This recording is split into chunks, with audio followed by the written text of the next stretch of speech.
আর আমরা তো সরাসরি সরকারের কাছে যেতাম পারি না। জি সরকার তৈরি এই যে বন্যায় আপনাদের কি অবস্থা একটু তা বলেন। গাছ নষ্ট হয়েছে, জি আপনার ঘর দ্বারা কিছু নষ্ট ক্ষতিগ্রস্ত হয়েছে। জি জি কিছু জায়গায় শিলাবৃষ্টি হয়ে তো আরো ঠিক নষ্ট নষ্ট হয়ে গেল।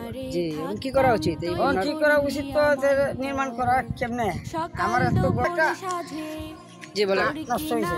জি জি বন্যার সময় নষ্ট হলেও কিছু কথা বলতে হয়েছে। জি জি তারপরে ঘর বাড়ি ক্ষতিগ্রস্ত হয়েছে বন্যায় তো আপনার ওই যে কিছুদিন আগে শিলাবৃষ্টি হলে আপনার টিনগুলা একবারে নষ্ট করে দিয়েছে। বেশি রকম ক্ষতি হয়েছে।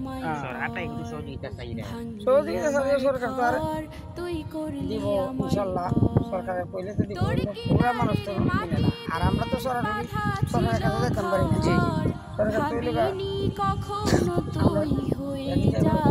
বাংলাদেশের প্রতিনিধি যোগ্যতার মানুষ, যোগ্যতার মানুষের দ্বারা গেলে আরো মধ্যম কিছু যোগ্যতার মানুষ দরকার হয়।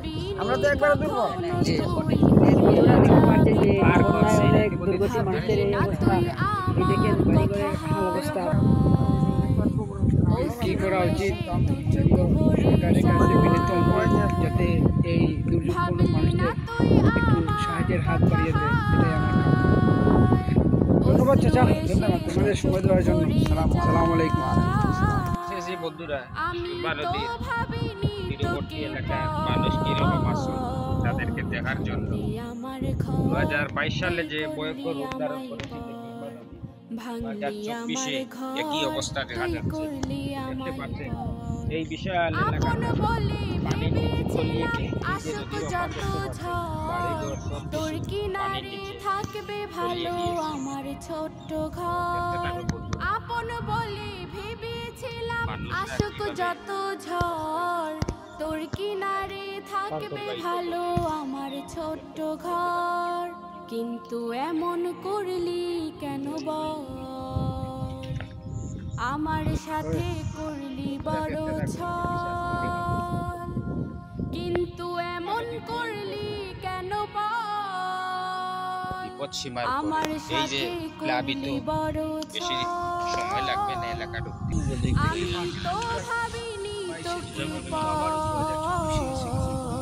ভাঙলি আমার এই যে মানুষের তুই করলি আমার পর, ইটা মাটি সব পানিয়ে তলিয়ে নিয়ে গেছে। ভাঙলি আমার ঘর তোর কিনারে থাকতাম তুই করলি আমায় পর, ও নদী রে তুই ভাঙলি আমার ঘর তোর কিনারে থাকতাম তুই করলি আমায় পর, তোর কিনারে থাকতাম তুই করলি আমায় পর,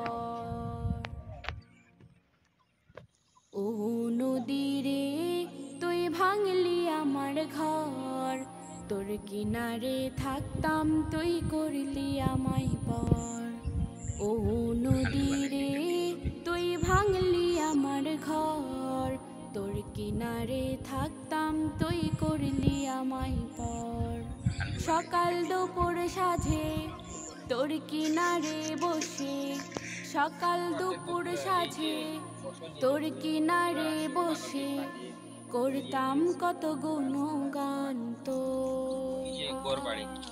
ভাঙলি আমার ঘর তুই করলি আমায় পর, ভাঙলি আমার ঘর তুই করলি আমায় পর, তোর কিনারের মাটি দিয়ে বাঁধা ছিল ঘর, ভাবিনি কখনো তুই হয়ে যাবি